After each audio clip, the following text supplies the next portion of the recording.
Kung kayang baguhin ng isang makitid na daanan sa Middle East ang presyo ng langis sa buong mundo, ano ang kayang gawin ng isang dagat na mas malapit sa Pilipinas? Dahil ang totoo, hindi mo kailangang sakupin ang isang lugar para magkaroon ng kapangyarihan. Minsan, sapat na ang kontrol sa ruta. Bago tayo magpatuloy, gusto ko malaman ang initial mong sagot. Sa tingin mo, may nagkokontrol na ba sa West Philippine Sea o normal lang ang nangyayari?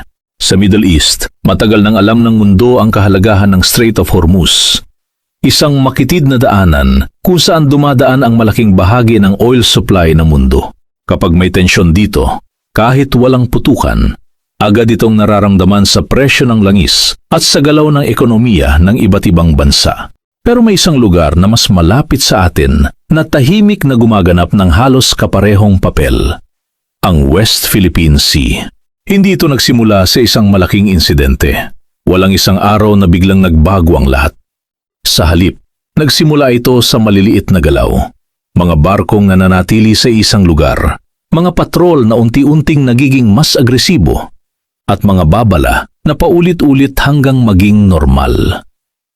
Hanggang sa isang punto, hindi mo na napapansin ang pagbabago dahil naging bahagi na ito ng araw-araw. Sa Strait of Hormuz, matagal nang ginagamit ang ganitong prinsipyo. Hindi kailangang tuluyang isara ang ruta para magkaroon ng epekto. Sapat na ang posibilidad ng panganib para magbago ang desisyon ng mga bansa at kumpanya. Kapag may tensyon, tumataas ang presyo ng langis. Nagiging maingat ang mga nag-i-import at nag-a-adjust ang buong supply chain kahit wala pang nangyayari. Ito ang kapangyarihan ng isang choke point. Hindi dahil sa laki nito, kundi dahil sa dami ng umaasa dito. Ngayon, ilagay mo ang parehong prinsipyo sa West Philippine Sea.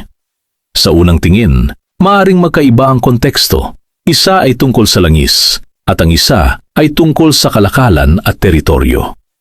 Pero sa mas malalim na antas, iisa ang tanong: sino ang may kontrol sa ruta?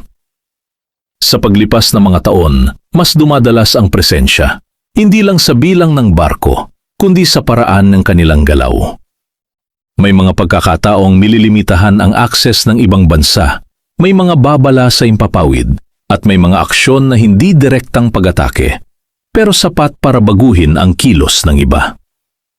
Hindi ito simpleng issue ng teritoryo. Ito ay isang paraan ng kontrol. Hindi sa pamamagitan ng isang malaking laban, kundi sa pamamagitan ng tuloy-tuloy na presensya at kakayahang magdikta kung sino ang maaring gumalaw at kung paano sila gagalaw. Dito nagiging malinaw ang koneksyon. Sa Strait of Hormuz at sa West Philippine Sea, magkaiba man ang lokasyon at sitwasyon, pareho ang prinsipyo. Hindi kailangang magsimula ng digmaan para magkaroon ng kapangyarihan. Sapat na ang presensya. Sapat na ang kakayahang magbanta. At higit sa lahat, sapat na ang kakayahang kontrolin ang rutang ginagamit ng iba. At dito ito nagiging personal. Dahil kapag naapektuhan ang ruta ng kalakalan, hindi ito nangangatili sa dagat. Umaabot ito sa presyo ng gasolina, sa presyo ng pagkain, at sa gastos ng bawat pamilyang Pilipino. Para sa Pilipinas, hindi ito simpleng usapan ng geopolitics o military presence. Ito ay tanong kung gaano tayo umaasa sa mga rutang hindi natin kontrolado. Sa ganitong uri ng sitwasyon, hindi mo kailangang matalo sa isang digmaan para maramdaman ang epekto.